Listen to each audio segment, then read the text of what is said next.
বাংলাদেশকে দৃঢ়ভাবে সমর্থন দিতে চায় জাতিসংঘ। ঢাকা সফরের তৃতীয় দিনে জানালেন অ্যান্টনিও গুতেরেস। বুয়েট শিক্ষার্থী আবরার ফাহাদ হত্যা মামলার হাইকোর্টের রায় আগামীকাল, রাখা হয়েছে কার্যতালিকার শীর্ষে।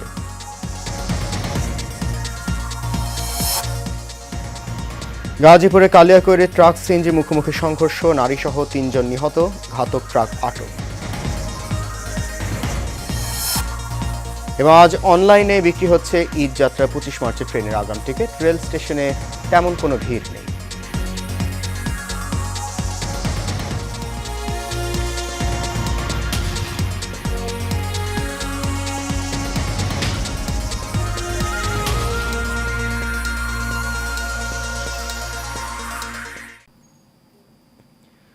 সবাইকে স্বাগত জানাচ্ছি এশিয়ান নিউজে। আপনাদের সাথে আছি আমি সৈয়দ মাহিউজ্জামান মুখর। শুনছেন বিআরবি কেবল ইন্ডাস্ট্রিজ লিমিটেড সংবাদ শিরোনাম। যাচ্ছি পুরো খবরে।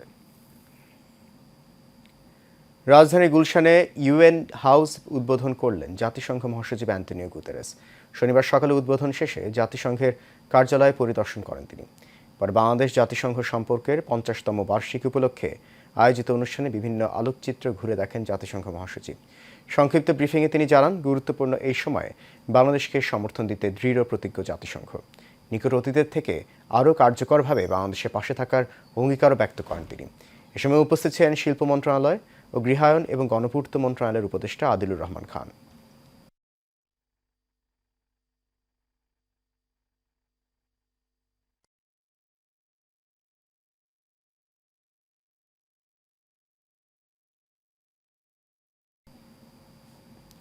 বাংলাদেশ সফরের তৃতীয় দিনেও কর্মব্যস্ত সময় পার করছেন জাতিসংঘ মহাসচিব অ্যান্টনিও গুতেরেস।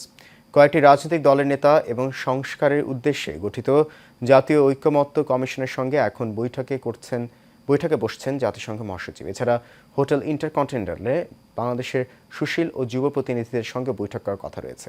এবার বিকেলে যৌথ সংবাদ সম্মেলনে অংশ নেবেন জাতিসংঘের মহাসচিব অ্যান্টনিও গুতেরেস ও প্রধান উপদেষ্টা ডক্টর মোহাম্মদ ইউনূস।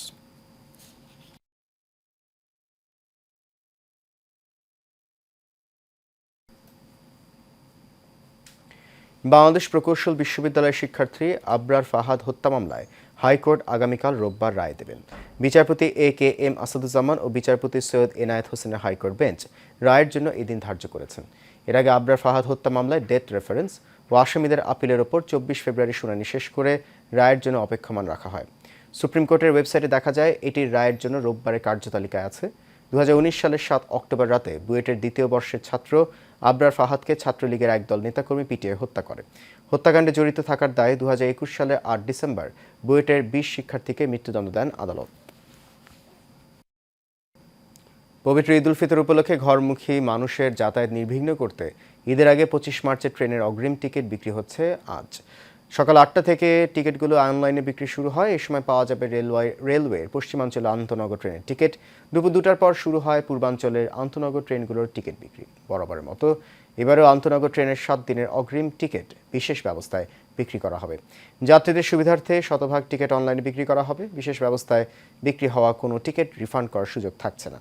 এবার ঈদ যাত্রায় ঢাকা থেকে ছেড়ে যাওয়া ট্রেনের মোট আসন সংখ্যা ৩৫,৯৩৫টি।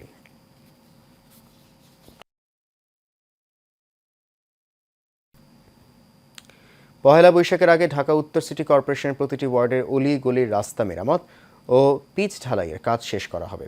সকালে রাজধানীর আগারগাঁওয়ের নগর স্বাস্থ্য কেন্দ্র ৭-এ ভিটামিন এ প্লাস ক্যাম্পেইন উদ্বোধন করে ঢাকা উত্তর সিটি কর্পোরেশনের প্রশাসক মোহাম্মদ এজাজ। এ সময় তিনি বলেন, এই কার্যক্রমের মাধ্যমে স্বাস্থ্যবিধি মেনে ৬ থেকে ১১ মাস বয়সী শিশুকে একটি নীল রঙের ভিটামিন এ ক্যাপসুল এবং ১২ থেকে ৫৯ মাস বয়সী সব শিশুকে একটি লাল ক্যাপসুল বিনামূল্যে খাওয়ানো হবে। পরে তিনি ৬০ ফিট এলাকায় রাস্তার চলমান উন্নয়ন কার্যক্রম পরিদর্শন করেন। তিনি বলেন, প্রতিটি ওয়ার্ডের অলিগুলি রাস্তা মেরামত ও পিচ ঢালাইয়ের কাজ পহেলা বৈশাখের আগে শেষ হবে।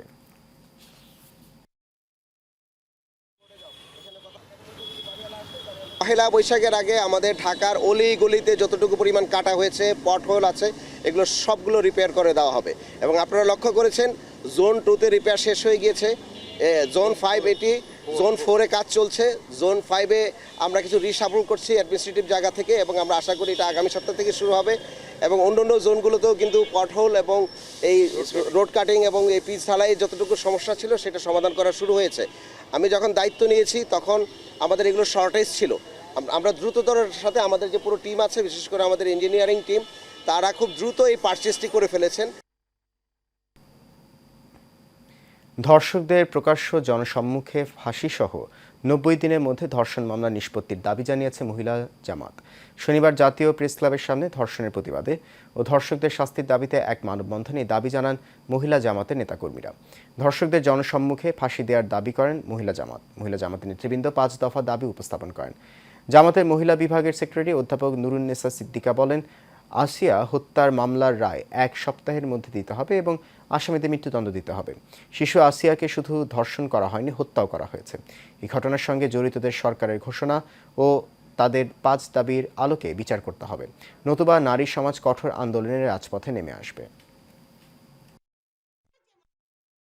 ৩,৪৩৮টি মামলা এই শিশু ধর্ষণের মামলা হয়েছে, কিন্তু তার কি একটিও বিচার হয়েছে? আমি দেশবাসীর কাছে প্রশ্ন রাখতে চাই, এই যদি বিচার হতো, তাহলে এক দৃষ্টান্তমূলক শাস্তি হতো, তাহলে আজকে আসিয়ার এই করুণ পরিণতি আমাদের দেখতে হতো না। এই নিষ্পাপ শিশুটির বিদেহী আত্মা আমাদেরকে বলে দিচ্ছে, তোমরা আমাদের জন্য কি করছো? তোমরা আমাদের জন্য কেন বলছো না? আমার জন্য বিচার কেন চাইছো না? আমি একা নির্যাতিত হই নাই, আরো নারী, আরো শিশু নির্যাতিত হচ্ছে, যার সংবাদ প্রতিদিন পাতায় আসে না। আমরা চাই এর সুষ্ঠু বিচার হোক। নরসিংদীতে একের পর এক ধর্ষণের ঘটনা ঘটছে। নরসিংদী ১০০ শয্যা সদর হাসপাতালের আরএমও দেয়া তথ্য মতে মার্চের ১ তারিখ থেকে ১২ তারিখ পর্যন্ত সর্বমোট ৮ জন নারী ও শিশু ধর্ষণের শিকার হয়ে সদর হাসপাতালে চিকিৎসাধীন রয়েছে। এসব ঘটনায় আতঙ্কিত জেলাবাসী। হৃদয় এস সরকার রিপোর্টে বিস্তারিত জানাচ্ছেন শেখ ফাহিম। নরসিংদীতে ১২ দিনের ব্যবধানে ৮ জন নারী, শিশু ও বৃদ্ধা ধর্ষণের শিকার হয়েছেন। এছাড়া মাধবদীতে মার্কেটের কক্ষে টানা ৩ দিন আটকে রেখে এক গর্ভবতী নারীকে সংঘবদ্ধ গণধর্ষণের ঘটনাও ঘটেছে। এই জেলায় আশঙ্কাজনক হারে বাড়ছে ধর্ষণের ঘটনা। কারোটা প্রকাশ পাচ্ছে, কেউ আবার সামাজিক অবস্থানের কথা বিবেচনা করে সবকিছু মুখ বুজে সয়ে যাচ্ছেন। ২-৩ বছরের মেয়ে শিশু থেকে শুরু করে ৫০ বছরের বৃদ্ধ বয়সী নারীরাও কিন্তু ধর্ষণ হচ্ছে। এই জিনিসটা চিন্তা করে না যে তাদের ঘরেও কিন্তু মা বোন আছে। সরকারের উচিত যারা এই কাজগুলো করছে তাদেরকে ধরে মানে শাস্তি দেওয়া। ধর্ষণের হারটা এত বেড়েছে যা কিনা বলার মতো না। দেশের মধ্যে আইন শৃঙ্খলা বাহিনী নিয়ন্ত্রণ নিতে পারতেছে না। এইভাবে ধর্ষণ, খুন, রাহাজানি বেড়ে যাচ্ছে, যা কিনা আসলে মানে হতাশাজনক ব্যাপার আর কি। প্রশাসনিক দুর্বলতা, আইনের শাসনের অভাব এবং বিচারহীনতার জন্য অপরাধীরা এই ধরনের নেক্কারজনক অপরাধ করতে সাহস পায় বলে মন্তব্য সুশীল সমাজের। সন্ত্রাস এবং ধর্ষক এবং মাদক এই সবগুলা কিন্তু মাথাচাড়া দিয়ে উঠছে পুলিশের নিরাপত্তার কারণে। যদি তারা সোচ্চার থাকে, তারা যদি অ্যাক্টিভ থাকে, তাহলে কিন্তু ওই দুষ্ট চক্রগুলি এভাবে মাথাচাড়া দিয়ে উঠতে পারে না। এরকম তো একটা দেশ চলতে পারে না। আসলে দর্শকদের সর্বোচ্চ শাস্তির বিধান ইসলামের আঙ্গিকে যদি করা হয়, আল্লাহর নির্দেশ অনুযায়ী যদি করা হয়, রাসূল সাল্লাল্লাহু আলাইহি সাল্লামের আদেশ অনুযায়ী করা হইলে, তাইলে হয়তো আমাদের বাংলাদেশে এই দর্শন করার মতো দুঃসাহস আর কোনো পশুদের হবে না। অনৈতিক এবং পাশবিক এটা যদি আমরা বন্ধ করতে না পারি, তাহলে আমাদের জেনারেশন তো নষ্ট হয়ে যাবে। এদিকে পুলিশের দাবি, নারী নিরাপত্তা নিশ্চিত সহ অপরাধী দমনে কঠোর অবস্থানে রয়েছে তারা। নারী এবং শিশুর প্রতি যে অবিচার করা হচ্ছে বা অত্যাচার করা হচ্ছে, সেই বিষয়ে আমরা বিশেষ নজরদারি অব্যাহত রেখেছি। এবং আপনি জানেন যে মাধবদীতে এই ব্যাপারে একটি মামলা হয়েছে, যে মামলার প্রধান যে সাসপেক্ট তাকে আমরা গ্রেপ্তার করেছি। একজন ধর্ষণকারীর উপযুক্ত বিচার, পাশাপাশি নারীদের স্বাভাবিক জীবনযাপন নিশ্চিত, নির্যাতন ও বিভিন্নভাবে হয়রানির বন্ধে ব্যবস্থা নেবে সরকার, সেই প্রত্যাশা সর্বস্তরের মানুষের। Sheikh Fahim, Asian television. উত্তরাঞ্চল ইঞ্জিনিয়ার্স ফোরামের উদ্যোগে ইফতার ও মিলাদ মাহফিল হয়েছে। রাজধানীর আগারগাঁওয়ে এলজিইডি ভবনে এই আয়োজন করা হয়। এতে প্রধান অতিথি ছিলেন বিএনপি স্থায়ী কমিটির সদস্য ইকবাল হাসান মাহমুদ টুকু। এ সময় উপস্থিত ছিলেন চাঁপাইনবাবগঞ্জ ৩ আসনের সাবেক সংসদ সদস্য মোহাম্মদ হারুন রশিদ, রাজুকের চেয়ারম্যান ইঞ্জিনিয়ার মোহাম্মদ রিয়াজুল ইসলাম, এলজিইডির প্রধান প্রকৌশলী ইঞ্জিনিয়ার মোহাম্মদ আব্দুর রশিদ মিয়া, উত্তরাঞ্চল ইঞ্জিনিয়ার্স ফোরামের সভাপতি শফিকুল ইসলাম ও সাধারণ সম্পাদক মুন্নুর আহমেদ।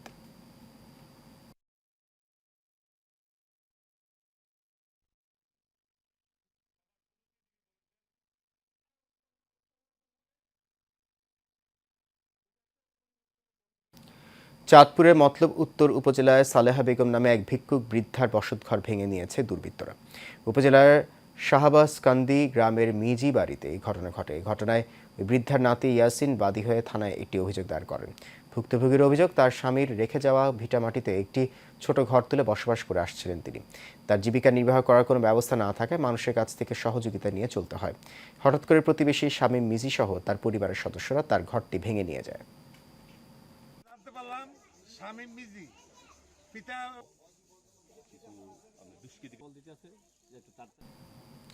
গাজীপুরের শ্রীপুরে ঢাকা ময়মনসিংহ মহাসড়কের পাশে ময়লার ভাগাড় থেকে হাত পা বাঁধা অজ্ঞাতনামা লাশের পরিচয় শনাক্ত হয়েছে।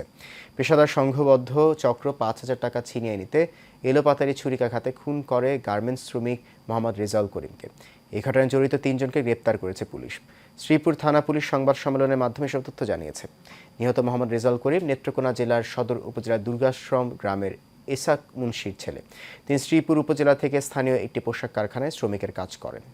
গ্রেপ্তারকৃতরা হলেন শাহাদাত হোসেন শান্ত, নুরুল ইসলাম ও জুলহাস। গ্রেপ্তারকৃতদের হত্যা মামলার গ্রেপ্তার দেখে আদালতে পাঠানো হয়েছে। চট্টগ্রামে মহানগর বিএনপির মহিলা দলের সভাপতি মনোয়ারা বেগম মনির উদ্যোগে ঈদ বস্ত্র বিতরণ করা হয়েছে। 15 বাগমনিরাম ওয়ার্ডে এই ঈদ বস্ত্র বিতরণ করা হয়। মনোয়ারা বেগম মনির সভাপতিত্বে এতে প্রধান অতিথি ছিলেন বিএনপির স্থায়ী কমিটির সদস্য আমির খসরু মাহমুদ চৌধুরী। উপস্থিত ছিলেন city mayor doctor Shahadat Hossain, মহানগর বিএনপির সাবেক সাধারণ সম্পাদক আবুল হাশেম বক্কর। এদিকে ডক্টরস অ্যাসোসিয়েশন বাংলাদেশ ড্যাবের উদ্যোগে ইফতার মাহফিল হয়েছে।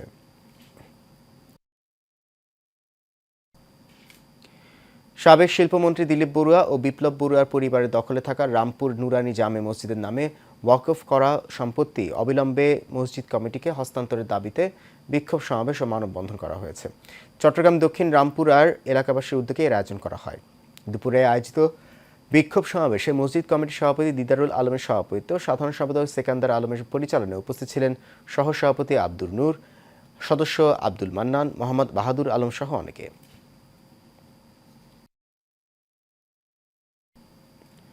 জামালপুর শহরের চালাপাড়ায় স্বপ্ন একাদশ জুনিয়রদের আয়োজনে দোয়া ও ইফতার মাহফিল হয়েছে।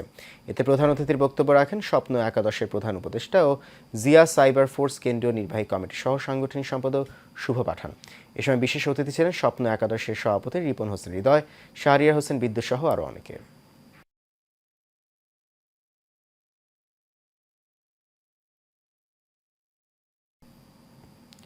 কুড়িগ্রামের নাগেশ্বরীতে প্রাথমিক বিদ্যালয়ের শিক্ষক নির্যাতনের প্রতিবাদে মানববন্ধন করা হয়েছে।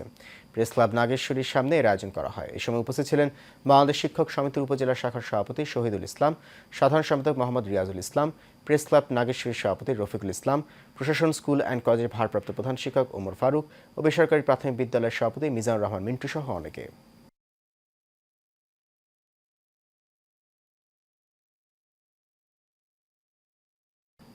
রাজশাহী বাগমারা উপজেলা বিএনপির সাবেক সভাপতি গোয়ালকান্দি ইউনিয়নের সাবেক চেয়ারম্যান প্রয়াত আলহাজ ইসলাম হোসেন প্রামাণিকের স্মরণে দোয়া ও ইফতার মাহফিল অনুষ্ঠিত হয়েছে।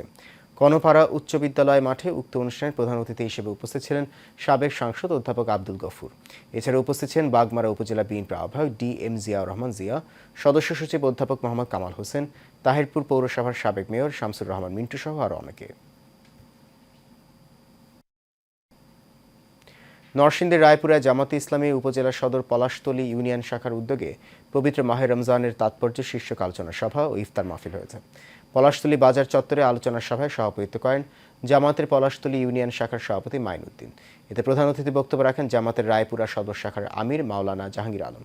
বক্তব্য রাখেন রায়পুরা সদর শাখার সেক্রেটারি মোহাম্মদ ইসমাইল হোসেন।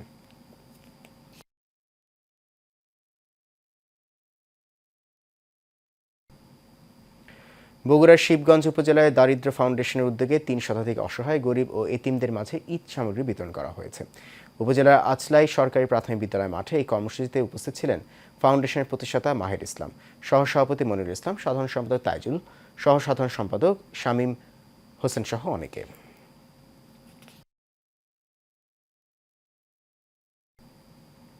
কুমিল্লার চৌদ্দগ্রামের সাবেক প্রধানমন্ত্রী বেগম খালেদা জিয়ার রোগ মুক্তির কামনায় ও অন্তরে মম শহীদ জিয়া সংগঠনের ৯ম প্রতিষ্ঠাবার্ষিকী উপলক্ষে আলোচনা সভা, ইফতার ও দোয়া মাহফিল হয়েছে। এতে প্রধান অতিথি ছিলেন উপজেলা বিএনপির সহ সাংগঠনিক সম্পাদক রিয়াজ উদ্দিন মেম্বার। অন্তরে মোহাম্মদ শহীদ জিয়া সংগঠনের কেন্দ্রীয় প্রচার সম্পাদক ইয়াসিন মিয়ার সভাপতিত্বে ও যুগ্ম সাধারণ সম্পাদক কামাল উদ্দিনের সঞ্চালনায় প্রধান বক্তা ছিলেন উপজেলা তাঁতি দলের সাধারণ সম্পাদক মামুনুর রশিদ দাউদ। নরসিংদীর রায়পুরায় তাজুল ইসলাম নামে এক প্রবাসীর পুকুরে বিষ দিয়ে মাছ নিধনের অভিযোগ উঠেছে। এতে প্রায় 10 লাখ টাকার ক্ষতি হয়েছে বলে দাবি তার। উপজেলার মির্জাপুর ইউনিয়নের আনোয়ারার বাদ গ্রামে এই ঘটনা ঘটে। ভুক্তভোগীর অভিযোগ, পূর্ব বিরোধের জেরে গেল রাতে তার প্রতিপক্ষরা পুকুরে বিষ দেয়। এতে প্রায় 10 লক্ষাধিক টাকার ক্ষতি সাধিত হয়েছে বলে তাজুলের দাবি। এই ঘটনায় তদন্ত করে ব্যবস্থা নেওয়ার দাবি তার। 29 লাখ টাকার জাল নোট এবং নোট তৈরির বিভিন্ন সরঞ্জাম সহ চক্রের অন্যতম হোতা সুমন ও তার 2 সহযোগীকে আটক করেছে পুলিশ। রাজধানীর কামরাঙ্গীরচর ও নারায়ণগঞ্জ জেলায় সাঁড়াশি অভিযান চালিয়ে তাদের আটক করা হয়। শনিবার ডিএমপির মিডিয়া সেন্টারে এক সংবাদ সম্মেলনে এ তথ্য জানান লালবাগ জোনের উপপুলিশ কমিশনার মোহাম্মদ জসিমউদ্দিন। ঈদকে সামনে রেখে জাল নোট তৈরি চক্রগুলোকে ধরতে সারা দেশে সক্রিয়ভাবে কাজ করছে পুলিশ। মেহরাব সুমনের রিপোর্ট। প্রতি বছরই ঈদ এবং বিভিন্ন উৎসবকে কেন্দ্র করে দুষ্কৃতী চক্র বাজারে জাল নোট ছড়িয়ে দেয়। এবারও তার ব্যতিক্রম হয়নি। রাজধানীর কামরাঙ্গীরচর ও নারায়ণগঞ্জ জেলায় সাঁড়াশি অভিযান চালিয়ে এমন জাল নোট তৈরির নানা সরঞ্জাম সহ চক্রের অন্যতম হোতা সুমন সহ 3 জনকে আটক করেছে পুলিশ। লালবাগ জোনের উপ পুলিশ কমিশনার মোহাম্মদ জসিমউদ্দিন বলেন, ঈদকে ঘিরে জাল টাকা তৈরির চক্র সক্রিয় হয়ে উঠেছে। আমি একটা মেসেজ আপনাদের মাধ্যমে দিতে চাই, আমাদের যারা জনসাধারণ আছে আপনারাও নিশ্চয়ই আপনাদের মিডিয়াতে এই বিষয়টা একটু ফলো করে প্রচার করার চেষ্টা করবেন, যাতে পণ্য কেনা বেচা এবং টাকা আদান প্রদান লেনদেনের ক্ষেত্রে অধিকতর সতর্কতা অবলম্বন করি। আমরা হয়তোবা একটা অংশকে বা একটা গ্রুপকে এরকম ধৃত করতে সক্ষম হয়েছি যারা জাল টাকার প্রোডাকশন করে এবং বাজারে সরবরাহ করে। তো এরকম নিশ্চয়ই আরও থাকতে পারে। তো আমরা তাদেরকে জিজ্ঞাসাবাদ করব। এর বাইরেও তাদের চ্যানেলের বাইরে কিংবা তাদের যে সিন্ডিকেটটা আছে এর বাইরে আরও সিন্ডিকেট থাকতে পারে যারা এই ব্যবসাটা করে এই ধরনের প্রোডাকশনের সাথে জড়িত। সংবাদ সম্মেলনে আরও জানানো হয়, ঈদকে সামনে রেখে 40 লাখ টাকার জাল নোট বাজারে ছেড়েছে অপরাধীরা। জিজ্ঞাসাবাদ করলে তারা আমাদেরকে জানায় যে তারা এই আসন্ন যে পবিত্র ঈদ উল ফিতর এবং চলমান যে রমজান মাস, এই রমজান মাসে মানুষের যে কর্মচাঞ্চল্য থাকে এবং ব্যস্ততা থাকে ব্যবসা বাণিজ্য এবং আর্থিক লেনদেনে, এই সুযোগটাকে কাজে লাগিয়ে তারা প্রায় 30 থেকে 40 লক্ষ টাকা এরকম জাল টাকা ছড়িয়ে দিয়েছে। Mehrab Suman, Asian television, Dhaka. শেষ খবর এশিয়ান নিউজ। তার আগে বিআরবি কেবল ইন্ডাস্ট্রিজ লিমিটেড সংবাদ শিরোনামগুলো জানিয়ে দিচ্ছে আরও একবার।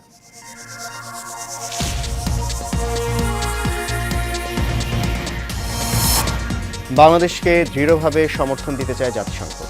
ঢাকা সফরের 3য় দিনে জানালেন অ্যান্টনিও গুতেরেস। বুয়েট শিক্ষার্থী আবরার ফাহাদ হত্যা মামলার হাইকোর্টের রায় আগামীকাল রাখা হয়েছে কার্যতালিকার শীর্ষে। গাজীপুরের কালিয়াকৈরে ট্রাক সিএনজি মুখোমুখি সংঘর্ষ, নারীসহ নিহত 3 জন, ঘাতক ট্রাক আটক। এবং আজ অনলাইনে বিক্রি হচ্ছে ঈদযাত্রা 25 মার্চের ট্রেনের আগাম টিকিট। রেল স্টেশনে নেই তেমন ভিড়।